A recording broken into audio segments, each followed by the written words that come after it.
రెండు చేతులు ఆకాశం వైపు చూపిస్తూ ఆయనను చూస్తూ, తండ్రి నీకు వందనాలు, స్తోత్రమయ్యా, స్తోత్రమయ్యా, స్తోత్రమయ్యా.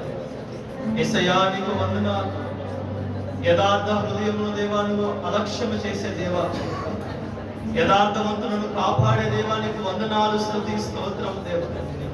నా యొద్దకు వచ్చి వారిని త్రోసివేయనన్నట్టుగా నీ బిడ్డలందరినీ కాపాడుతూ రక్షిస్తూ బలపరుస్తున్న దేవా నీకు వందనాలు, స్తుతి, స్తోత్రాలు, స్తోత్రాలు. యేసయ్యా నీకు వందనాలు. అయ్యా నీ కార్యములు గొప్పవి, నీ కార్యములు ఉన్నతమైనవి. మా పట్ల చూపిన అద్భుత కార్యాలను బట్టి నీకు స్తోత్రము. మనసారా దేవుని స్తుతి, మనసారా దేవుని ఆరాధన. యేసయ్యా నీకు వందనాలు. తండ్రి నీకు కృతజ్ఞతలు చెల్లిస్తున్నాను. యేసయ్యా నీకు మహిమ చెల్లిస్తున్నాను. దేవుని కృతజ్ఞతలు చెల్లిద్దామని ఆయన చేసిన ఉపకారమును మర్చిపోకుండా దేవునికి ఘనత చెల్లిస్తున్నాను. తండ్రి నీకు వందనాలు, వందనాలు. ఆయన మనస్సును గాయపరచండి అయ్యా. నేను చేసిన పాపములను, అపరాధములను దయతో క్షమించండి. నా మనస్సును మార్చండి దేవా. నిన్ను ఆరాధిస్తూ ఉండగా నీ ఆత్మతో నన్ను నడిపించండి. నీ ఆత్మను బలపరచండి తండ్రి నీకు వందనాలు, వందనాలు. మనసారా నిన్ను స్తుతిస్తున్నా నీ రాత్రి, మనసారా నిన్ను ఘనపరుస్తున్నా నీ రాత్రి. అయ్యా నీకు అర్పించుకుంటుండగా నీవే నాలో ఉండు, నీవే నాతో ఉండయి. తండ్రి నీకు వందనాలు, స్తోత్రాలు, స్తోత్రాలు, స్తోత్రాలు. పరిశుద్ధుడా నీకు వందనాలు, వందనాలు. నాకు జీవం పోసిన దేవుడు నీవయ్యా. నా జీవితం అంతా దేవా నడిపిస్తున్న దేవా నీకు వందనాలు, స్తోత్రాలు, స్తోత్రాలు, స్తోత్రాలు, స్తోత్రాలు. దేవుని సన్నిధిలో మనసారా జ్ఞాపకం చేసుకో. తప్పిపోయిన నన్ను వెతికి రక్షించి మంచి కాపరివై నాకై ప్రాణమిచ్చితివే. పోయిన నన్ను వెతికి రక్షించి మంచి కాపరివై నాకై ప్రాణమిచ్చితివే. ఏమి ఇవ్వగలను నీ ఎనలేని ప్రేమకై. ఏమి ఇవ్వగలను నీ ఎనలేని ప్రేమకై. నలిగిన హృదయమై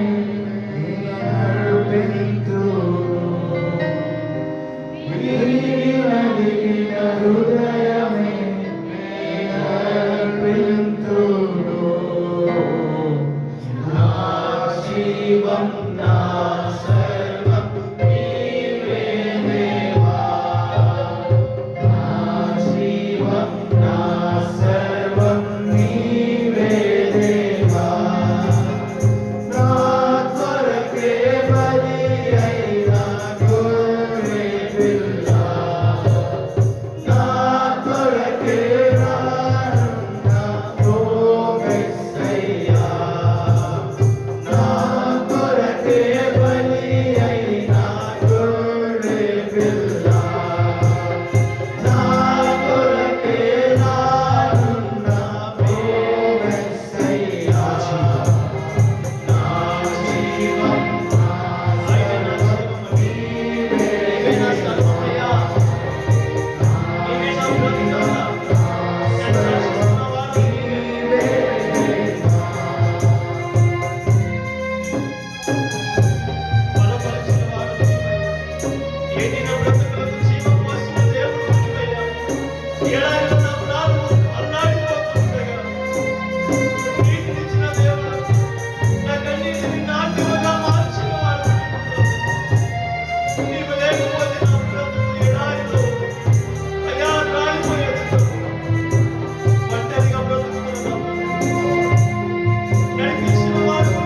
పోయిన నన్ను వెతికి రక్షించి మంచి కాపరివై నాకై ప్రాణమిచ్చితివే. తప్పిపోయిన నన్ను వెతికి రక్షించి మంచి కాపరివై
ఆయన నీ కొరకు బలి అయ్యాడు. తప్పిపోయిన నన్ను, నీ కొరకు కానరాని స్థితిలో ఉన్న నా బ్రతుకును రక్షించుకున్న ప్రాణనాథుడు నీవయ్యా. నా కొరకు ప్రాణం పెట్టిన దేవుడు, నా కొరకు దెబ్బలు అవమానాలు భరించిన వాడు నీవయ్యా. ఒంటరిగా ఉన్న నా బ్రతుకు బలమైన సాధనముగా నింపిన దేవుడు నీవయ్యా. నన్ను నడిపించిన వాడు, నన్ను పోషించిన వాడా, నన్ను బ్రతికించిన వాడా, నాకు ధైర్యం ఇచ్చిన తండ్రి. ఇదిగో నా ప్రాణ ఆత్మ దేహం ముందుకు సమర్పిస్తున్నాను ఈ రాత్రి. ఈ ప్రాణము నీదయ్యా, ఈ జీవము నీదయ్యా, ఈ బ్రతుకు నీదయ్యా. అవమానాలు నిందలతో ఉన్న నా బ్రతుకును క్షేమంగా నడిపించిన వాడు, ఉన్నతమైన స్థితిలో నిలబెట్టిన తండ్రి, ఏమిచ్చిన నీ రుణాన్ని నేను తీర్చలేను. నా జీవానికి ఆధారము, నా ప్రాణానికి బలము నీవు. నాకంటే ముందుగా ఉన్న దేవుడు నీవు. నా మనస్సును మార్చుకుంటానయ్యా, నా బ్రతుకును మార్చుకుంటానయ్యా. నీ కొరకు బ్రతుకుతానయ్యా అని చెప్తా, నీ కొరకు నేను బ్రతుకుతానయ్యా అని చెప్తా. యేసయ్యా, నా జీవం చెప్తా మనస్ఫూర్తిగా చెప్తాను.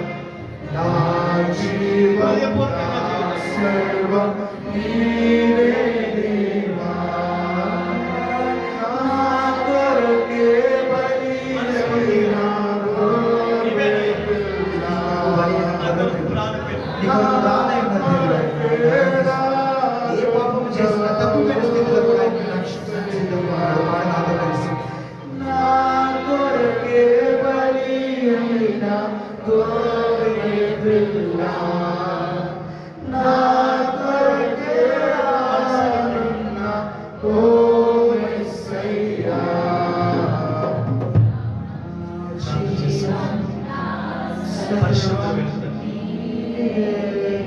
నా కొరకు బలియాగమైన తండ్రి, నీకు వందనాలు స్తుతిస్తున్నాను.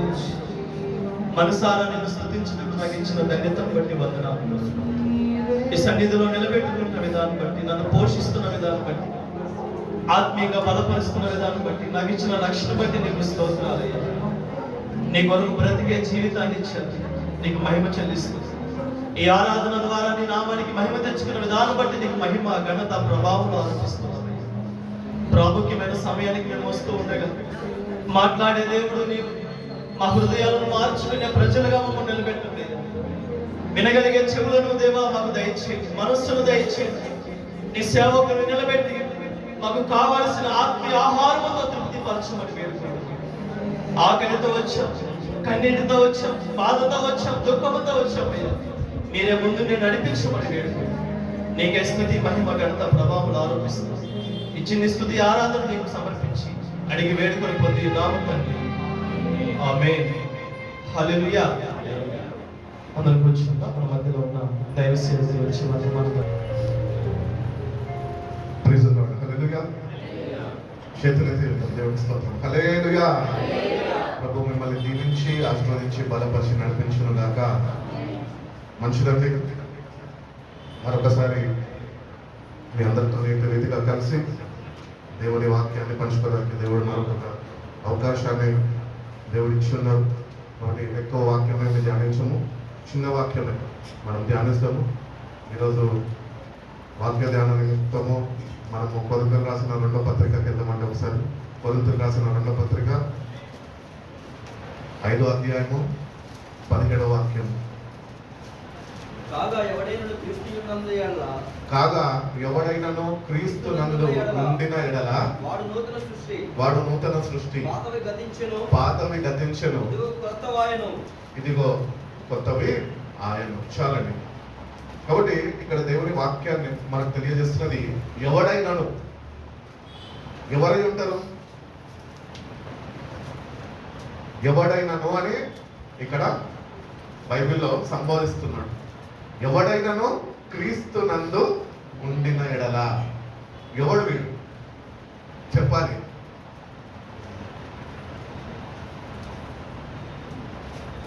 ఒక క్లూ ఇస్తాడు. యోహాను సువార్త 10వ అధ్యాయంలో చెప్తాడు, ఎవడు వీడు? నా గొర్రెలు నా స్వరం వింటే అన్న వాళ్ళు దేవుని స్వరము వినేవారు. అర్థమవుతుందా?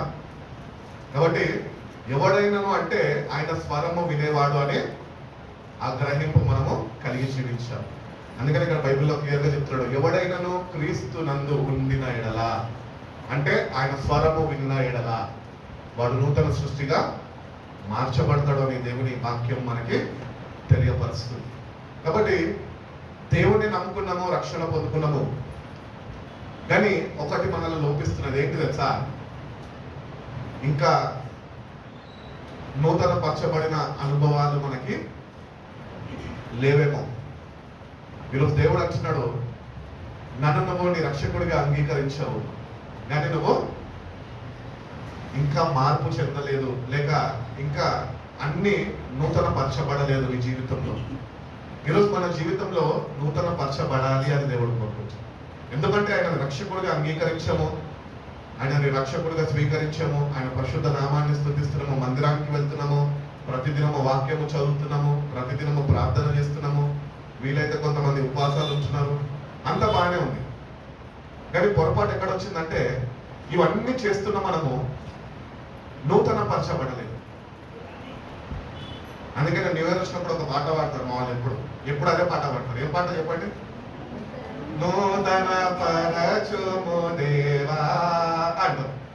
నిజంగా వాక్య ప్రకారము జీవితాలు ఆయనలో ఉంటే కనుక నూతన పరచబడతాయి. హల్లెలూయా. అందుకనే యోహాను సువార్త 15వ అధ్యాయంలో అంటూ ఉంటాడు, మీరు నా ప్రేమ యందు మీరు నిలిచి ఉండండి, మీరు నాతోనే అంటకట్టబడి ఉంటే మీరు బహుగా ఫలిస్తారు. కాబట్టి ఒక నూతన జన్మ మనకి కావాలి, మారు మనసు చెందాలి దేవుని దగ్గరకు వచ్చిన మనం. కాబట్టి ఇక్కడ బైబిల్లో చెప్తున్న రీతిగా క్రీస్తు యేసు ప్రభుని యేసుక్రీస్తు ప్రభువారు అని మనం పిలుస్తుంటాం. ఇంగ్లీష్ బైబిల్లో ఏమని పిలుస్తారు? జీసస్ క్రైస్ట్ అని పిలుస్తారు. Who is this Christ? ఇక్కడ క్రీస్తు నందు అన్నాడు, యేసు నందు అని అనలేదు, అక్కడ క్రీస్తు నందు అన్నాడు. ఇప్పుడు క్రీస్తు అంటే ఎవరు చెప్పాలి? రక్షించేవాడు, ప్రేమించేవాడు, ఆదుకునేవాడు. ఏం పాట అంటారు? లాలిపాట పాడండి, చెప్పండి ఆయన గురించి.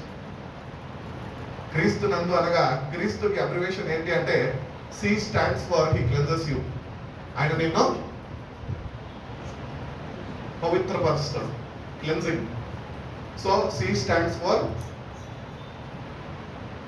ఏమంటారు? శుద్ధి చేయబడడం. క్రైస్ట్ అంటే ఫస్ట్ ఆయనలో ఉన్న క్వాలిటీ.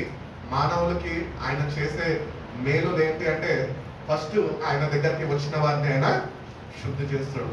ఒక ఉదాహరణకి మనం ఆలోచిస్తే కనుక యేసుప్రభు వారు అలాగా నడుచుకుంటూ వెళ్తున్నప్పుడు, ఈ భూమి మీద పరిశీలన చేస్తున్నప్పుడు కుష్టి వ్యాధి కలిగిన వారు ఆయన దగ్గరికి వచ్చారంట. ఆయన దగ్గరికి రాగానే ఆయన ఒకటే అన్నాడు. వాళ్ళు అడిగారు, మమ్మల్ని బాగు చేయవా అంటే, మీరు బాగు చేయబడదు కోరుచున్నారా అంటే ఆయన ఇష్టపడ్డాడు వాళ్ళని బాగు చేయడానికి. సో అట్టి రీతిగానే సంఘంలో చేర్చబడ్డ మనము, రక్షణ పొందుకున్న మనము, మన జీవితాన్ని కూడా మనము నిజముగా ఆయన చేతికి అప్పగించగలితే, ఆయన యుద్ధకు రాగలితే, ఫస్ట్ ఆయన మన జీవితంలో చేసేది, ఆయన క్రీస్తు కనుక సి స్టాండ్స్ ఫర్ క్లెన్సింగ్, ఆయన నిన్ను శుద్ధిపరుస్తాడు. అందుకనే మనం పాడుకుంటాం కదా కమ్యూనియన్ సర్వీస్ అప్పుడు, శుద్ధ హృదయం కలుగా చేయుము. పాడే వాళ్ళందరూ ఒకటి గ్రహించాలి ఏంటంటే, లోపల పాడుతున్నాం పైకి, కానీ లోపల శుద్ధ హృదయం ఏమాత్రమో లేదు. అంటే వీళ్ళందరూ ఎట్లాంటి వాళ్ళు అంటే నామకార్థ గ్రహిస్తులు, మందిరానికి వెళ్తారు, పాటలు పాడతారు, కానీ గ్రహించలేని వారు. వాళ్ళ మనోనేత్రాలు ఇంకా గుడ్డితనంతో నింపబడి ఉన్నాయి. కాబట్టి ఫస్ట్ మనం యేసయ్య దగ్గరకు వస్తున్నప్పుడు ఆయన మనల్ని శుద్ధిపరిచే దేవుడు అయినాడు. So C stands for cleansing, H stands for, చెప్పాలి, CH. హెచ్ అంటే ఏంటి? బైబిల్ చెప్తున్నది హెచ్తో ఒక మాట చెప్పండి. హీలింగ్, స్వస్థపరచువారు. దేని నుంచి మనం స్వస్థత పొందుకోవాలో ఆ స్వస్థతని దేవుని యొక్కకు వచ్చినప్పుడు అది మనకి అనుగ్రహించువాడు. తర్వాత R వస్తుంది. R అంటే ఏంటి? CHR. He is the god who restores you. కాబట్టి నువ్వు పోగొట్టుకున్నవన్నీ నీ జీవితంలో అవి తిరిగి నీకు అనుగ్రహించేవాడు. He is a god of restoration. ఉదయకాలం కూడా రెస్టోరేషన్ గురించి మనం మాట్లాడుకున్నాం కదా. కాబట్టి మనము యథార్థ హృదయంతో ఆయనని చేరుకోగలిగితే ఫస్ట్గా ఆయనని మనల్ని శుద్ధి చేస్తాడు, రెండోదిగా మనల్ని స్వస్థపరుస్తాడు, మూడోదిగా ఆయన తిరిగి కోల్పోయినవన్నీ మనము తిరిగి పొందుకునే కృపను దయచేస్తాడు. సో CHR అయిపోయింది. I స్టాండ్స్ ఫర్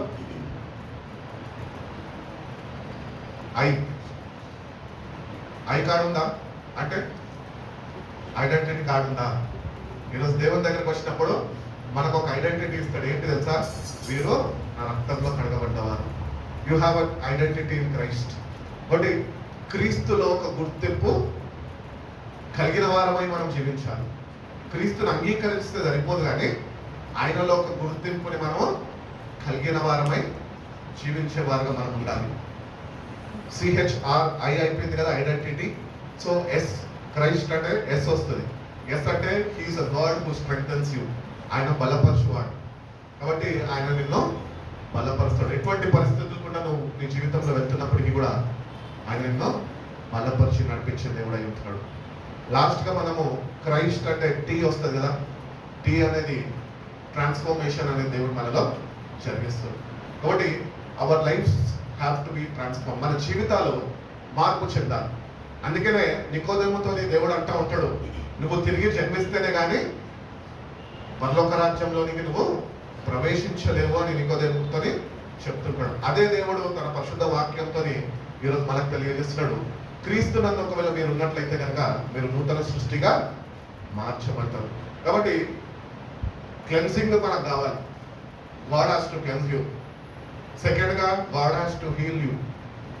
థర్డ్గా, మూడోదిగా god has to restore you. ఫోర్త్గా ఆయనలో ఒక గుర్తింపు పొందుకునే బిడ్డగా నీకు మార్పు కలిగజేయాలి. ఐదోదిగా ఆయన నిన్ను బలపరిచే దేవుడుగా ఆయన నిన్ను ఆరాధించాలి. ఆరోదిగా నా జీవితాన్ని మారుస్తాడు నా దేవుడు అన్న విశ్వాసంతో నేను ఆయన యొద్దకు రావాలి. అప్పుడు నువ్వు నూతన సృష్టిగా మార్చబడతావు. దేవుని బిడ్డలతోని ఆయనలో ఒక గుర్తింపుని నువ్వు పొందుకోగలుగుతావు. ఈరోజు ఏ రోగం అన్న వంటిలో ఉందనుకో, వాడు హెల్తీ పర్సన్ అంటామా? మనం రోగిష్టే అన్నాం, అవునా? So we have to be cleansed. దేని నుంచి మనము కడగబడాలి అంటే పాపము అనే వ్యాధి నుంచి మనము కడగబడాలి, విడుదల పొందుకోవాలి. కాబట్టి ఆయన దగ్గరకు వచ్చిన మనము ఈరోజు దేవుడిని యథార్థ హృదయాన్ని ఆయన కనపరిచి, ప్రభా నీ వాక్యాన్ని నేను చదువుతుండగా, నీ వాక్యాన్ని నువ్వు నీ చక్కటి మాటలు నాకు తెలియపరుస్తుండగా ఆ మాటల ప్రకారమునైనా నా జీవితాన్ని నేను కొనసాగించుకొని కృపను నాకు దయచేయి. అట్టి రీతిగా నీ వాక్యాన్ని ఆధారము చేసుకొని నా జీవితాన్ని మార్చుకొనే ధన్యకరమైన జీవితాన్ని నాకు అనుగ్రహించు ప్రభు అని దేవుడిని అడిగితే కనుక దేవుడు తప్పక ఆయన సహాయం చేస్తాడు. కాబట్టి దేవుడి వాక్యం సెలవుస్తుంది. ఎజెకియల్ గ్రంథం 36వ అధ్యాయం 26వ వాక్యంలో, నేను మీకు నూతన హృదయమును, చదవండి తెలుగులో, ఇంగ్లీష్ బైబిల్ చెప్తుంది, I will give you a new heart and a new spirit and I will put it within you and I will remove the heart of stone and give you the heart of flesh అంటారు. ఏమంటారు అమ్మా? మా నూతన కాదయ్యా. Ezekiel గ్రంథము 36వ అధ్యాయము 26వ వాక్యం అందరికీ నోటికి రావాలి. వాక్యము, రాతి హృదయంలో మీలో నుంచి తీసేసి నూతన హృదయం మీకు ఇచ్చేదను,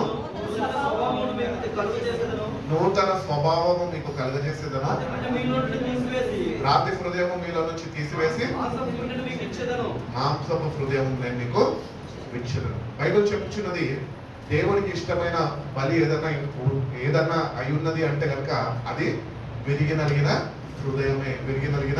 హృదయం ఆయనకి ఇష్టమైన బలి అంట.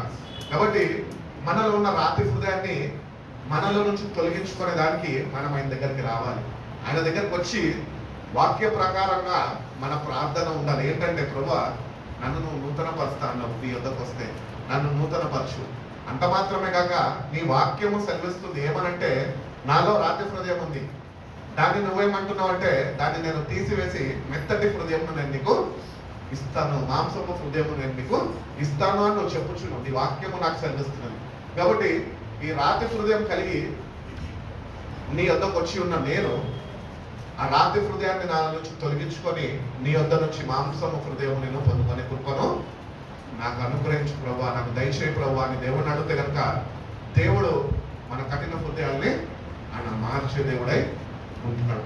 అదేవిధంగా మనం చూసుకున్నట్లయితే ఎఫెసీయులకు రాసిన పత్రిక 4వ అధ్యాయం 22 నుంచి 24 ఒకసారి చదువుకుందాం. ఎఫెసీయులకు రాసిన పత్రిక 4వ అధ్యాయం 22వ వాక్యం నుంచి 24 వరకు. కావున మునుపటి ప్రవర్తన విషయంలో అయితే మోసపూర్వమైన దురాశల వలన చెడిపోవు మీ ప్రాచీన స్వభావముని వదులుకొని మీ చిత్తవృత్తి యందు నూతన పరచబడిన వారై నీతియు యథార్థ గల భక్తి గలవారై దేవుని పోలికగా సృష్టింపబడిన నవీన స్వభావము ప్రాచీన స్వభావము విడిచిపెట్టి నవీన స్వభావము ధరింపజేసుకోవాలి. అనగా దాన్ని ఎట్లా అర్థం చేసుకోవాలంటే, మన పాపపు వస్త్రంని ఆయన తీసేసి ఆయన నీతి వస్త్రముని మనకి ఆయన ధరింపజేస్తాడు. కాబట్టి దేవుని దగ్గరకు వచ్చినప్పుడు god wants to change your clothes. Sujith check shirt వేసుకొచ్చినట్టే నాకు నచ్చలేదు, సుజిత్ నాకు బాగాలేదు సుజిత్ అంటే నెక్స్ట్ టైం వేసుకోరాడు. కానీ దేవుని దగ్గరకు వస్తే చెప్పాడు దేవుడు, నువ్వు ఆయన ఆశ్రయించడానికి వచ్చావు కాబట్టి ఆయన ఏం చేస్తాడంటే, బిడ్డ ఆయన నీ మీద బాగాలేదు కాబట్టి ఇది వేసుకొని నువ్వు తృప్తి చెందాల్సిన అవసరం నీకు లేదు, నేను ధరింపజేస్తున్న నూతన స్వభావం నేను నీకు ధరింపజేస్తాను అని చెప్తున్నాడు. కాబట్టి దేవుని దగ్గరకు వచ్చినప్పుడు మన వ్యక్తిగత జీవితాల్లో ఒక మార్పు కావాలి. ఆ మార్పు ఇతరులు చూడాలి. వచ్చినోడు వచ్చినట్టే ఉంటే ఏముంటుంది? వచ్చినోడు మార్పు చెందితే దాంట్లో కిక్ ఉంటుంది. అవునా? పక్కన వాళ్ళు అనుకుంటారు, ఈ సావిత్రికి ఏమైంది, మన వరకు గయ్యాలది ఈరోజు గయ్యాలతనం విడిచిపెట్టేసి ఎంత ప్రేమగా మాట్లాడుతుంది అంటే అప్పుడు వాళ్ళు గుర్తించగలుగుతారు. ఏమనంటే, ఈమె మామూలు వ్యక్తి కాదు, ఇంతకాలము జగడమాడినా గొడవాడినా కొన్ని రోజులు కింద నుంచి మందిరానికి వెళ్తుంది, ఏసయ్యని ఆరాధిస్తుంది, ఏసయ్యని నమ్ముకుంది. కాబట్టి ఆయన దగ్గరికి వెళ్ళినప్పటి నుంచి ఈమె ఒక మార్పుని మేము చూడగలిగాము అని ఒక చక్కటి సాక్ష్యము ఇతరులు మన గురించి. ఒకటి మందిరానికి వస్తున్న మనం ఒకటి గుర్తించాం ఏంటంటే, ఇదే స్వభావంతో మన మందిరానికి ఎన్ని సంవత్సరాలు వచ్చి ఎన్ని సంవత్సరాలు ప్రార్థనలు చేసినా మనలో మార్పు చెందకపోతే అది నీకు ఏమాత్రము ఆశీర్వాదకరం కాదు, కానీ అది నీకు శాపంగా మారిపోతుంది. కాబట్టి అది శాపంగా మారకుండాలంటే వచ్చి వింటున్న మనము ఆ వాక్యాన్ని మన హృదయంలో రిసీవ్ చేసుకొని ఆ ప్రకారము నా జీవితాన్ని నువ్వు మార్చయ్యా అని ఆయన చేతికి మన జీవితాన్ని అప్పగిస్తే కనుక దేవుడు తప్పక మనలో ఉంటున్న ప్రాచీన స్వభావాన్ని ఆయన తీసివేసి నూతన స్వభావాన్ని దేవుడు మనకి ఇస్తాడు. Your character will be change. నీ మాట తీరు కానీ, నీ చూపు కానీ, నీ భాష కానీ, నీ ఆశ కానీ మొత్తము మారుతుంది. అది దేవుడు చేసే ఒక కార్యము దేవుడు చేస్తాడు. అవి మన జీవితాల్లో వ్యక్తిగతంగా మనము అనుభవించిన వారమై ఉండాలి. You have to experience God in your life. The way he changes you. నిన్ను మారుస్తాడు. ఆయన మారుస్తున్న ప్రక్రియలో నువ్వు నిల్చుంటే కనుక ఆ మార్పు తప్పక నువ్వు చెందుతావు అని దేవుడు చెప్తున్నాడు. మనం చాలాసార్లు ఒక పెద్ద పొరపాటు చేస్తాం. ఏం తెలుసా? నన్ను మార్చి ప్రభావాన్ని ప్రార్థన చేస్తాం, వెళ్ళిపోతాం, మళ్ళా యథావిధిగా జీవిస్తూ ఉంటాం. లేదు, ప్రార్థన చేసిన మనము ఎందు నిమిత్తము ప్రార్థన చేస్తామో ఆ ప్రక్రియలో మనం నిలవగలిగితే కనుక దేవుడు తప్పక ఆ మార్పుని నీలో కలిగి చేయగలుగుతాడు. కాబట్టి ఆ మార్పుని మనము దేవుని యొద్ద నుంచి మనము పొందుకోవాలి అని దేవుడు ఎంతగానో ఆశిస్తాడు. ఎందుకంటే ఆయన స్వరూపంలో మనని చేసుకో, దేవుని స్వరూపంలో మనందరము చేయబడ్డాం. తండ్రి అయిన దేవుడు అంట నేటికి కూడా ఈరోజు ఫిలిప్పుని చూస్తే ఆయన ఏమాత్రము సహించలేడు. కానీ తన కుమారుడిని బలియాగంగా ఫిలిప్పు కోసము కల్వరి శిలువలో అప్పగించేశాడే, ఇప్పుడు ఆయనలో నుంచి నన్ను చూస్తాడు కాబట్టి నన్ను ఇంకా ఆయన కనికరిస్తున్నాడు, కాపాడుతున్నాడు, క్షమిస్తున్నాడు, భరిస్తున్నాడు. కానీ మనం డైరెక్ట్ గా ఆయన చూసాడు తండ్రి అయిన దేవుడు, మనము ఆయన ఉగ్రతకి పాత్రలైపోతాం, నాశనానికి గురైపోతాం. కానీ తన కుమారుడు చేసిన బలియాగము ద్వారా తన కుమారుడులో నుంచి మనం చూస్తున్నాడు కనుక మనం నేటికి కూడా ఇంకా మనకి అవకాశాలు అనుగ్రహింపబడుతున్నాయి. ఇంకా నీ జీవితంలో నువ్వు మార్పు చెందాలేము, ఇంకా నేను నా జీవితంలో మార్పు చెందాలేము, మనం ఏదో ఒక కోణంలో ఒక దగ్గర మార్పు చెందాలేము. ఆ మార్పు దేవుడు నీలో కలుగజేయాలని ఎంతగానో ఆశపడతాం. కాబట్టి ప్రాచీన స్వభావం విడిచిపెట్టేసి సెల్ఫ్ డిజైర్స్ అన్నింటినీ వదిలేసి ప్రభా నీ చిత్తం ఏంటి, నీ చిత్త ప్రకారం నేను నా జీవితాన్ని మార్చుకునే కృపను నాకు దయచేయి ప్రభు అని దేవుడిని అడిగితే కనుక దేవుడు తప్పక సహాయము ఆయన చేసుకోవడం అంటున్నాడు. యెషయా గ్రంథం 43:18-19 వాక్యాలు ఒకసారి చూడండి. యెషయా గ్రంథము 43 18-19. మునుపటి వాటిని జ్ఞాపకము చేసుకొనుకుడి, మునపటి వాటిని జ్ఞాపకము చేసుకోవద్దు, పూర్వకాలపు సంగతులను తలంచుకొనుకుడి, పూర్వకాలము జరిగిన వాటిని మీరు తలంచుకోవద్దు. ఇదిగో నేను ఒక నూతన క్రియ చేయుచున్నాను, ఇదిగో నేను ఒక నూతన క్రియ చేయుచున్నాను, ఇప్పుడే అది మొలుచును, ఇప్పుడే అది మంచును, మీరు దాన్ని ఆలోచింపరా, మీరు దాన్ని ఆలోచింపరా. నేను అరణ్యంలో త్రోవ కలుగజేయుచున్నాను, నేను అరణ్యంలో త్రోవ కలుగు చేయుచున్నాను, ఎడారిలో నదులు పారజేయుచున్నాను, ఎడారిలో నదులను పారజేయుచున్నాను. నేను ఏర్పరచుకున్న ప్రజలు, నేను ఏర్పరచుకున్న ప్రజలను త్రాగుటకు అరణ్యంలో నీళ్లు పుట్టించుచున్నాను, త్రాగుటకు అరణ్యంలో నీళ్లు పుట్టించుచున్నాను, ఎడారిలో నదులు కలుగజేయుచున్నాను, అడవి జంతువులను. చాలండి. కాబట్టి దేవుడు చెప్తున్నాడు, మూడు బారిన మన జీవితాన్ని ఆయన చిగురింపజేస్తాను అంటున్నాడు. ఇంతకాలం నువ్వు లేమిలో బతుకుతున్నావేమో, కానీ దేవుడు నిన్ను ఆశ్రయించిన వరకు నీ లేమిని ఆయన సమృద్ధితోనే ఆయన నింపే దేవుడు అయి ఉంటున్నాడు. ఇదే రిస్టోరేషన్ అంటే. కాబట్టి మనం యథార్థంగా ఏదో మందిరానికి వస్తున్నామో, ఎన్ఆర్ గాస్పెల్ చర్చ్కి వస్తున్నామో, ఫలానా సంఘంకి వెళ్తున్నామని మనం రావద్దు. కానీ మనము దేవుని యొద్దకు వచ్చేవారిగా ఉంటే తప్పక నీ జీవితంలో మార్పుని నువ్వు చెందుతావు. అందుకని గతాన్ని మర్చిపోవాలి. మనం గతాన్ని తలబెట్టుకుంటాం, ఎందుకు నా జీవితం ఇట్లయింది, ఆ రోజు ఈ పొరపాటు చేశాను కదా, అందువల్లే కదా ఈరోజు నేను ఇది అనుభవిస్తున్నా, ఈ కష్టాలన్నీ అందువల్లనే కదా అని మనం అనుకుంటూ ఉంటాం. కానీ దేవుడు తన వాక్యంలో స్పష్టంగా తెలియజేస్తున్నాడు, మీరు పాతవన్నీ మీరు ఆలోచించాల్సిన అవసరం లేదు. ఇదిగో నేను ఒక కొత్త క్రియను నేను ప్రారంభిస్తున్నాను అంటున్నాను. కాబట్టి God wants to give you a new beginning. ఒక నూతన ప్రారంభము నీ జీవితంలో దేవుడు ఇవ్వాలని ఆశపడుతున్నాడు. కాబట్టి ఒక నూతన ప్రారంభంలోనికి నువ్వు రావాలని ఆశపడితే కనుక దేవుడు అది ఇప్పుడే నీలో ప్రారంభిస్తాను అని చెప్తున్నాడు. కాబట్టి గతంని మనము మర్చిపోవాలి, గతాన్ని మనము తలంచం. గతాన్ని తలస్తే ఏమైతుంది తెలుసా, కృంగుదల వస్తూ ఉంటుంది, దేవునితో సావాసం కోల్పోతూ ఉంటాము, దేవుని సన్నిధిని విడిచిపెట్టేస్తాము, దేవునికి దూరస్తులుగా మన ఆలోచనలు మనని ఈడ్చుకొని వెళ్ళిపోతుంటాయి. అందుకనే గతము చాలా డేంజర్. అది ఏదో దాటేసావు, దేవుని కృప వల్ల అవన్నీ దాటుకుంటూ ఈరోజు వచ్చేసావు, ఈరోజు సజీవ లెక్కలో క్షేమంగానే ఉంటున్నావు. కాబట్టి దేవుడు అంటున్నాడు, గతం నేను చూడద్దు. ఎగ్జాంపుల్ చెప్పాలంటే, దేవుడు పట్టణాన్ని నాశనం చేస్తాను వెంటనే చూడద్దు అంటే లోతు చూసింది, అక్కడ ఉప్పుస్తంభం అయిపోయింది. మన జీవితాలు కూడా అంతే. వెనుక వాటిని ఒకవేళ క్రీస్తుని ఇంకా మనం అంగీకరించినాక కూడా గతాన్ని మనం ఒకవేళ తలంచినా, తలపోసుకున్నా, బాధపడినా దేవుని నూతన కార్యాలు మన జీవితంలో ఏమాత్రమో చూడలేము. ఎందుకంటే నువ్వు దేవుని వాక్యంకి విరుద్ధముగా నువ్వు నడుచుకుంటున్నావు కనుక. దేవుడి వాక్యం చెప్తున్నది, నేను చెప్తున్న మాటలు కాదు. వెనుక ఉన్నవి మర్చిపోండి. మీరు ఒకప్పుడు నేను కోటేశ్వర రాలండి అని చెప్తాను. సరే, ఈరోజు ఏమైంది, ఎందుకు ఈ స్థితికి వచ్చినావు చెప్పాలంటే చాలా పెద్ద కథ ఉంటుంది. ఇట్లా అయిందండి, ఇట్లా అయింది, అందుకని ఈ స్థితి కష్టాల్లో పడిపోయినానండి అని చెప్తాను.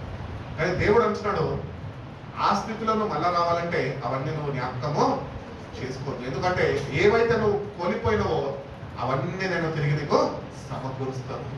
ఉదయకాలం కూడా ధ్యానిస్తాం కదా, రోమిలకు రాసిన పత్రికలో 8:28 దేవుణ్ణి ప్రేమించే వారికి ఆయన సంకల్పం చొప్పున పిలువబడిన వారికి ఆయన సమస్తము సమకూర్చి మేలుకై జరిగిస్తాడు. నువ్వు ఎంతనా పోగొట్టుకుని ఉండొచ్చు ఈ లోకంలో, కానీ నా దేవుడిని నువ్వు ఆశ్రయిస్తున్నావు కనుక ఆయన సమస్తాన్ని నీకు తిరిగి మళ్ళా సమకూర్చే దేవుడై ఉంటున్నాడు.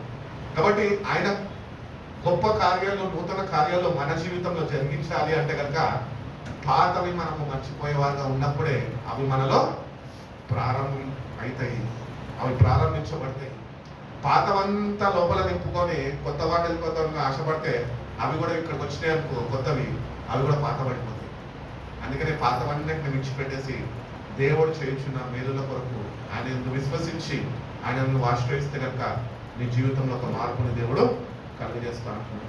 యోహాను 3:3 అంటాడు కదా, ఒకడు తిరిగి జన్మిస్తేనే గాని వాడు పరలోక రాజ్యంలోనికి, అందుకు యేసు అతనితో ఒకడు కొత్తగా జన్మిస్తేనే గాని వాడు దేవుని రాజ్యము చూడలేడని మీతోనే నిశ్చయముగా చెప్పుచున్నాడు. కాబట్టి నూతన జన్మ అంటే దేవుని కార్యాలు మన జీవితంలో జరిగినాక మనము నూతన పరచబడాలి, మన గతాన్ని మనము మర్చిపోవాలి. ఏదో అయిపోయింది కానీ ఇప్పుడు నువ్వు దేవుణ్ణి ఆశ్రయించినావు, దేవుని ప్రకారము చిత్త ప్రకారము నడుచుకునే వాడిగా ఉన్నావు. కాబట్టి పాత వాటి గురించి ఆలోచించి నువ్వు బాధపడాల్సిన అవసరం లేదు. ఎందుకంటే సమస్తము నూతన పరిచే దేవుణ్ణి మనము ఆరాధిస్తున్నాం. కాబట్టి ఈ నూతన పరచబడాలి అంటే కనుక మనము తిరిగి జన్మించాలి, తిరిగి జన్మించాలి. ఎట్లా? వాక్యంతోనే సాధ్యము. వాక్యము, ప్రార్థన జీవితము, పరిశుద్ధాత్మ సావాసంతోనే మనము నూతన పరచబడతామని దేవుని వాక్యం శ్రమిస్తుంది. కాబట్టి ఈ ముగ్గురితోని సావాసంలో తండ్రి, కుమార, పరిశుద్ధాత్మ ఎట్టి రీతిగా అయితే ఉన్నాడో అట్టి రీతిగానే వాక్యం ఉండాలి, ప్రార్థనా జీవితం ఉండాలా, పరిశుద్ధాత్మతోని అన్యున్న సావాసంలో కూడా నువ్వు నిలిచి ఉన్న వ్యక్తివైతే దేవుడు నిన్ను నూతన పరుస్తాడు, తిరిగి జన్మించిన అనుభవంలోనికి దేవుడు నిన్ను నడిపిస్తాడు. అప్పుడు నువ్వు పాతవి ఏమాత్రము తలబోసుకొని బాధపడవు, దేవుడు చేసిన మేలు తలబోసుకుంటూ సంతోషంగా దేవుడితోనే ముందుకి కొనసాగిపోగలుగుతాం అని దేవుడు తెలియజేస్తున్నాడు. అటు దగ్గర కీర్తనకారుడు అంటాడు కదా, 51:10 అయితే ముందు చదువుకున్నాడు. ఏమన్నాడు? దేవా నా యందు శుద్ధ హృదయము కలుగజేయము, నా అంతరంగంలో స్థిరమైన మనస్సును నూతనముగా పుట్టించుము. కాబట్టి create in me a pure heart of God and renew us a right spirit within me. కాబట్టి ఒక నూతన హృదయం మనకు కావాలి. నూతన హృదయం ఒకవేళ దేవుడి దగ్గర నుంచి మనం పొందుకుంటే నూతన స్వభావము దేవుడిస్తాడు. ఆయన మాటకి ఎట్టి రీతిగా స్పందించాలి, ఆయన మాటకి ఎట్టి రీతిగా లోబడాలా, ఆయన మాటని విన్న నువ్వు ఎట్టి రీతిగా ప్రకారం నడుచుకోవాలో నీ స్వభావాన్ని మారుస్తాడు. ఆయన చిత్త ప్రకారం ఆయన నిన్ను నడుచుకుంటాడు. మన దేవుడు ఎవరండి? ఆయన కుమ్మరి చేతిలో మనం ఎవరు? మట్టివారం. ఈ మట్టికి విలువ లేదు ఎక్కడ, కానీ అది ఒక కుండగా చేసినప్పుడు అది ఒక విలువ వచ్చినదిగా ఉంటుంది. మట్టిని చూసినప్పుడు కాళ్ళ కింద దొక్కుతూ ఉంటాం. ఈరోజు మన జీవితాలు అంటే విలువ లేని జీవితాలు మనకి. కానీ దేవుడు తన బలియాగం ద్వారా విలువనిచ్చాడు, విలువైన పాత్రలుగా మనం మార్చుకున్నాడు. ఈ విలువైన పాత్రలకు మనం గుర్తింపు పొందుకోవాలా, దేవుని చేతిలో వాడబడాలి అంటే ఫస్ట్ ఆఫ్ ఆల్ మట్టిగా ఉన్న నీ జీవితము ఒక పాత్రగా ఆయన చేతిలో తయారు చేయబడాలి. అది తయారు చేయబడినాక ఆయన చేతిలో ఉంటున్న ఈ పాత్ర ఆయన ఆత్మతోని, వాక్యంతోని నింపబడాలి. అప్పుడు అది ఒక విలువైన పాత్రగా, ఘనమైన పాత్రగా అది ఎంచబడుతుంది. కాబట్టి దేవుడు ప్రతి ఒక్కరిని ఆయన సంకల్పం చొప్పున పిలుచుకున్న ప్రతి ఒక్కరిని ఆయన ఏదో ఒక కోణంలో, ఏదో ఒక రీతిగా, ఎక్కడో ఒక దగ్గర ఆయన వాళ్ళని వాడుకుంటాడు. ఆయన రాజ్య విస్తరణ కోసము ఆయన మనని వాడుకునే పాత్రలుగా ఆయనను మనం ఏర్పరచుకున్నాం. కాబట్టి నూతన హృదయం, create in me clean heart, శుద్ధ హృదయం నాకు కావాలి. వాక్యము చేత, భక్తుడైన పౌలు అంటుంటాడు, వాక్యము చేత మీరు ఉదక స్నానము చేయబడితేనే నూతన హృదయం వస్తుంది, శుద్ధ హృదయము అనుగ్రహింపబడుతుంది. వాక్యంతో కడగబడాలి. వాక్యంతో మనలో ఉంటున్న దేవునికి విరుద్ధమైనవన్నింటినీ మనం వాక్యం అనే ఖడ్గమని, ఆత్మ ఖడ్గం అనే వాక్యముతోని వాటిలన్నింటినీ మనలో నుంచి తొలగించుకొని ఎప్పుడైతే వాక్యంని ధరింపజేసుకుంటామో అప్పుడు దేవుడు ఒక శుద్ధ హృదయం అనేది ఆయన మనకి ఇస్తాడు. బట్ ఆ శుద్ధ హృదయం మనం దేవుని యొద్ద నుంచి మనము పొందుకునేవారు. ఎజెకియెల్ రాసిన పత్రిక గ్రంథము 11వ అధ్యాయం 19వ వాక్యంలో కూడా ఒక మాట అంటారు చూడండి.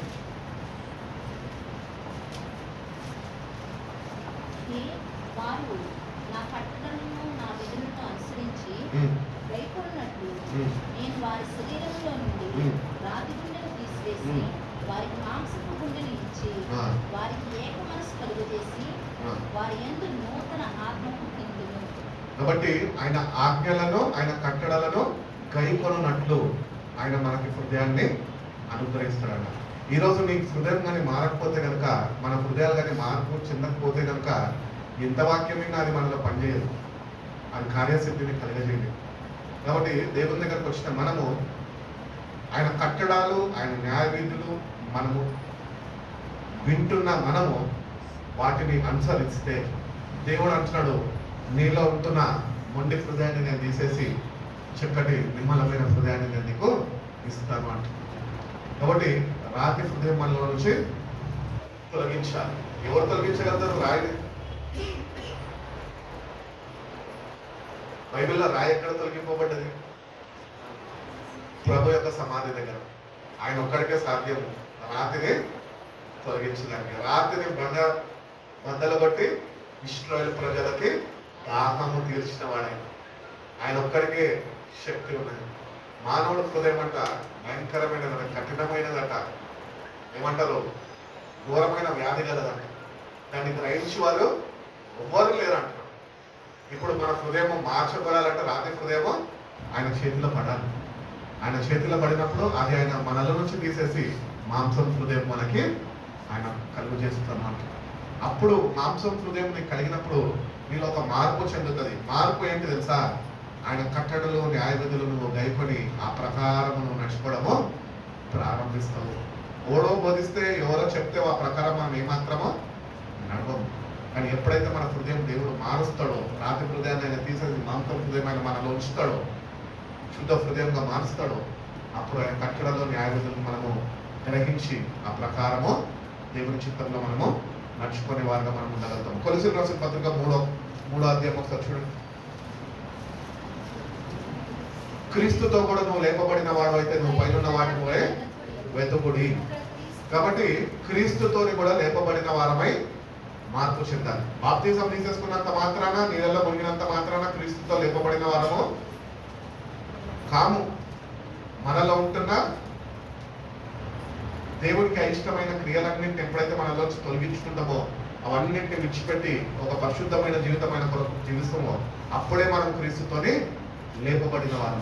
అందుకని అంటున్నాడు భక్తుడైన పౌలు అంటున్నాడు కొలొస్సీ సంఘంతో ఏమంటున్నాడంటే, మీరు ఒకవేళ క్రీస్తుతోని లేపబడిన వారైతే ఈ లోకంలో ఉన్న వాటిని మీరు వెతకాల్సిన అవసరం మీకు లేదు, పైన వాటిని మీరు వెతకాలి అని తెలియజేస్తున్నాడు.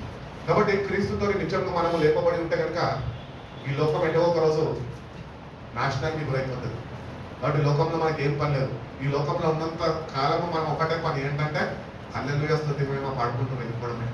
ప్రభుని చేరుకునేంత వరకు, ఆయన మధ్యాకాశంలో కలుసుకునేంత వరకు మనం పైన వాటినే వెతుకుతూ ఉండాలి. ఇంకా వేరే పని మనకి దేవుడు పెట్టలేదు. కాబట్టి పైన వాటిని వెతికే వారిగా మనం ఉండాలి. క్రీస్తుతో లేపబడిన ఆ అనుభవము మనకి కావాలంటే అనుభవంలో నన్ను నడిపించు ప్రభు అని దేవుడిని అడిగితే కనుక దేవుడు తప్పక మన జీవితాల్లో ఒక మార్పునైనా కలుగు చేస్తాం. రోమీయులకు రాసిన పత్రిక 8వ అధ్యాయం 1వ వాక్యంలో అంటాడు కదా, క్రీస్తునందు ఉన్నవాడికి ఏ శిక్షా విధియో లేదు. కాబట్టి క్రీస్తునందు ఉంటే దేవుడు అంటే తండ్రి అయిన దేవుని దగ్గర నుంచి రాబోతున్న ఉగ్రత అది నీకు రాకుండా అది నిన్ను కాపాడుతుంది. క్రీస్తు రక్తము చేతను కప్పబడితే కనుక రాబోతున్న ఉగ్రత నుంచి నువ్వు కాపాడబడతావు. అందుకని అంటున్నాడు క్రీస్తునందు ఉన్నవాడికి ఏ శిక్షా విధియో లేదు. There is no condemnation for who is in Christ. దేవుని యందు ఉన్నవాడికి ఎటువంటి ఇది లేదు అని దేవుడు తప్పక లేదు. అదేవిధంగా మనం చూసుకున్నట్లయితే గల్తీయులకు రాసిన పత్రిక 6:15 అంటాడు కదా, ఆ వాక్యం చూడండి ముగించేస్తాం. కొత్త సృష్టి పొందుటయే అమ్మా కొత్త సృష్టి పొందుటయే గాని సున్నతి పొందుటయందే అందేమీయూ లేదు. సున్నతి పొందుటయందు ఏమీయూ లేదు. ఏమీ లేదు. సున్నతి పొందడంలో ఏమీ లేదు కానీ పొందకపోవటయందు ఏమీయూ లేదు. ఏమీ లేదు. ఈ పట్ట చాలు చాలు. దానికి ముందేం చదివాను? కొత్త సృష్టి పొందుటయే ఒక్కరు చదవండి. కొత్త సృష్టి పొందుటయే గాని కొత్త సృష్టి పొందుటయే గాని సున్నతి పొందుటయందు ఏమీ లేదు. సున్నతి పొందుటయందు ఏమీ లేదు. కాబట్టి నువ్వు నూతన పరచాలి అంటే నేను సున్నతి చేయబడ్డానండి అంటే కాదు. నీ ఎక్స్ప్లెనేషన్స్, నీ ఎక్స్క్యూజెస్ దేవుడికి అక్కర్లేదు. దేవుడు ఒకటి అంటున్నాడు, ఏంటంటే నువ్వు నూతన పరచబడాలంటే క్రీస్తు రక్తంలో కడగబడితే, ఆయన నువ్వు విశ్వసిస్తే, ఆయన నువ్వు ప్రేమించగలితే, ఆ ప్రకారం నువ్వు నడుచుకోగలితే నువ్వు నూతన సృష్టిగా మార్చబడు. వాటి నేను సున్నతి పొందుకున్నానండి, నేను రంగు బట్టలు వేయనండి, తెల్ల బట్టలు వేసుకున్నానండి అంటే దెర్ ఇస్ నో యూస్. అది భక్తి పనికిరాదు. చేస్తే అసలైన భక్తి చేయాలి. అది దేవునితో శక్తితో కూడిన భక్తిగా ఉండాలి. ఆ కార్యము మన జీవితంలో జరగాలి. మన జీవితంలోనే దేవుడు దాన్ని ప్రారంభించాలి అని దేవుడు ఎంతగానో ఆశిస్తున్నాడు. ఎఫెసీయులకు రాసిన పత్రిక 2:10 ఒక మాట అంటాడు చూడండి. మరియు వాటి యందు మనము నడుచుకొనవలెనని వాటి యందు మనము నడుచుకోవాలని దేవుడు ముందుగా సిద్ధపరిచిన సత్క్రియలు చేయుటకై మనము క్రీస్తు యేసునందు సృష్టింపబడిన వారమై ఆయన చేసిన పని అయి ఉన్నాము. For we are his workmanship created in Christ Jesus for good works. దేవుడు ముందుగానే మనము మంచి పనులు చేయాలి అని, మంచి పనుల కొరకు మనని ఆయన ఏర్పరచుకున్నాడు. కానీ మనం ఏం చేస్తున్నాము? చెడు పనులు చేస్తున్నాము. అవునా? ఏదైనా మంచి పని చేస్తున్నామా? నేను పొద్దున్న లేసి ఒక మంచి పని చేస్తున్నాను ఎవరైనా చెప్పగలుగుతారా? నువ్వేదో ఇక్కడ చేతులు ఎత్తి ఎవరు చేస్తలేదా మంచి పని? ప్రార్థన చేయడం మంచి పని అండి. పొద్దున్న దేవునితో మాట్లాడడం మంచి పని. పొద్దున్న లేవగానే ఫస్ట్ దేవునితో మాట్లాడాలి, మోకరించాలి. సో ఈ సత్క్రియలన్నీ చేయటప్పుడు ముందుగానే మిమ్మల్ని ఏర్పరచుకున్నాడు ఆయన. ఈ సత్క్రియలు నువ్వు చేయాలి. నువ్వు చేస్తే నేను చేసి అనేకలు చేయగలుగుతాను. నువ్వే చేయకపోతే నీలో చెడు క్రియలన్నీ వాళ్ళు నేర్చుకుంటారు. కొన్ని సత్క్రియలు చేయబడడానికి మనము ముందుగానే ఏర్పరచబడిన వారము అని దేవుడు చెప్తున్నాడు.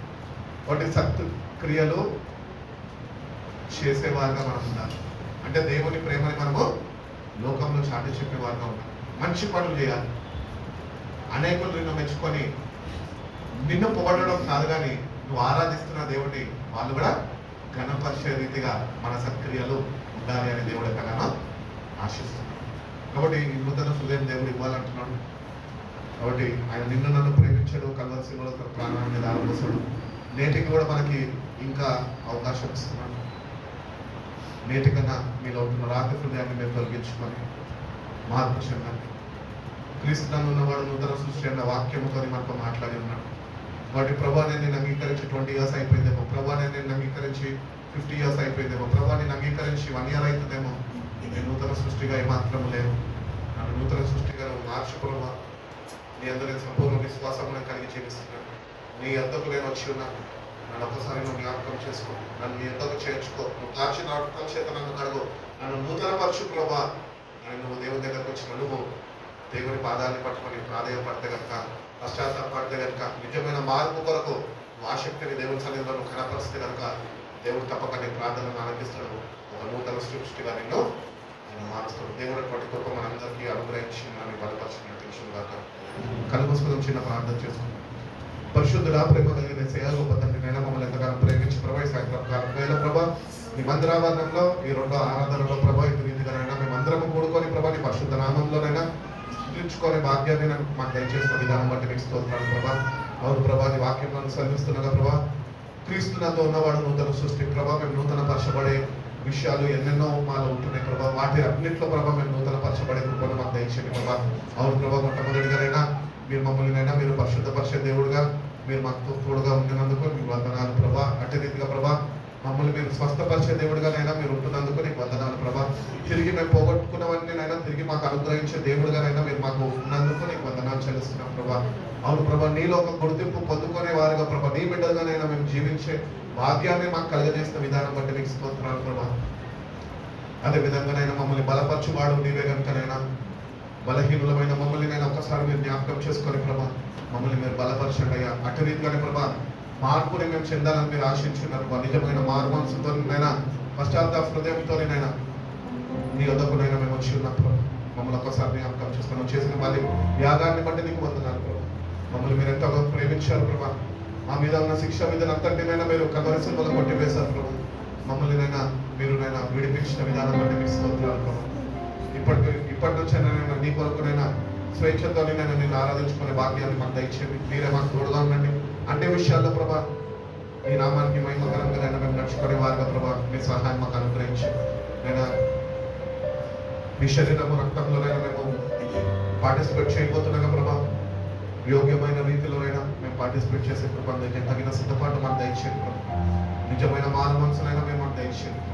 దైవ చిత్తానుసారమైన దుఃఖమునైనా మారు మనసులోనికి నడిపిస్తారని వాక్యం తెలుస్తుంది. దైవ చిత్తానుసారమైన దుఃఖముతోనైనా మీ వద్దకు వచ్చి ప్రభు చేసిన అమూల్యమైన త్యాగాన్నినైనా మేము తలపోసుకుంటూ ప్రభా, మీరు అనుగ్రహిస్తున్న శక్తిని, మీరు అనుగ్రహిస్తున్న రక్షణానందాన్ని నైనా పోగొట్టుకున్న మహిమను తిరిగి పొందుకునే వారిగా ప్రభా, నేను ఆనందిస్తూ ముందుకు కొనసాగే బిడ్డలుగా ప్రభా, మీరు మాకు తోడుగా ఉండి మమ్మల్ని బలపరిచి నడిపిస్తున్నామని యేసయ్య పరిశుద్ధ నామములో ఈ ప్రార్థన అడిగి వేడుకుంటున్నాం పరమ తండ్రి. కమ్యూనల్ సర్వీస్ ఉందండి. ప్రభు యొక్క సంస్కారం ఈ ప్రశస్తమైన పరిశుద్ధమైన దినమున అయ్యా ఇదిగోనైనా మమ్మల్ని ఏర్పాటు చేసుకున్నాం మీ సంఘములో. దేవానికి కృతజ్ఞతాస్తుతులు చెల్లిస్తున్నాం. విలువైన మాటల ద్వారా అయ్యా మా హృదయాన్ని బలపరిచిన విధానం బట్టి నీకు వందనాలు, స్తుతి, స్తోత్రం దేవా.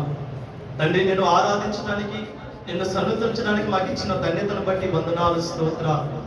ఇదిగో ప్రభువా, ఈ యొక్క శ్రేష్టమైన ఈ యొక్క ప్రభు బలలో మమ్మల్ని పాలుభాగస్తులకు ఇచ్చిన కృపను బట్టి నీకు వందనాలు, స్తోత్రాలు దేవా. నీ బిడ్డలు దేవా, కష్టార్జితములను తీసుకొచ్చిన ప్రతి కానుకను మీరు దీవించి ఆశీర్వదించి బలపరచండి. బిడ్డల అవసరతలు మీరు తీర్చండి. ఇచ్చిన దాన్ని బట్టి రెట్టింపు ఆశీర్వాదాలు మీరు దయచేయమని ప్రత్యేకంగా ప్రార్థిస్తున్నాం. ఇవ్వలేని బిడ్డలు కూడా మీరు జ్ఞాపకం చేసుకోండి. ఆ బిడ్డల నూరంతుల ఆశీర్వాదం మీరు బలపరిచి ఆదరించి ధైర్యపరచమని దేవా, ఆశీర్వాదముతో మీరు నింపమని ప్రత్యేకంగా ప్రార్థిస్తున్నామయ్యా. మా సంఘాన్ని మీరు జ్ఞాపకం చేసుకోండి. మా సంఘాన్ని బలపరచండి, ఆదరించండి. యవన బిడ్డలు మీరు జ్ఞాపకం చేసుకోండి. యవనస్తురాలు మీరు జ్ఞాపకం చేసుకోండి. వృద్ధులను మీరు జ్ఞాపకం చేసుకోండి. చంటి బిడ్డలు మీరు జ్ఞాపకం చేసుకోండి అయ్యా. కుటుంబ సభ్యులను మీరు జ్ఞాపకం చేసుకోండి. బిడ్డలు చేస్తున్న అదిగో నన్న ప్రయాణంలో తోడైనండి, ఉద్యోగాల్లో తోడైనండి దేవా. బిడ్డలు ఆశ కలిగిన ప్రాణాన్ని తృప్తిపరిచే రీతిగా బిడ్డల అవసరతలు మీరు తీర్చమని ప్రత్యేకంగా ప్రార్థిస్తున్నాం. ఉద్యోగాల కొరకు ఎదురు చూసిన బిడ్డలకు ఉద్యోగాలు మీరు దయచేయండి దేవా. ఇదిగో నైనా, ఇదిగో జరగబోతున్న రక్షణ కార్యక్రమాన్ని మీరు జ్ఞాపకం చేసుకోండి. బిడ్డల దేవా, ఇదిగో బాప్తీసానికి సిద్ధపడే మనస్సును మీరు దయచేసి నీ బిడ్డలు మీరు ఎన్నుకోమని ప్రత్యేకంగా ప్రార్థిస్తున్నానయ్యా. అనారోగ్యాలతో బాధపరుచుంటే బిడ్డల దేవా మీరు గాయం నుండి స్వస్థపరచమని ప్రత్యేకంగా ప్రార్థిస్తున్నాను.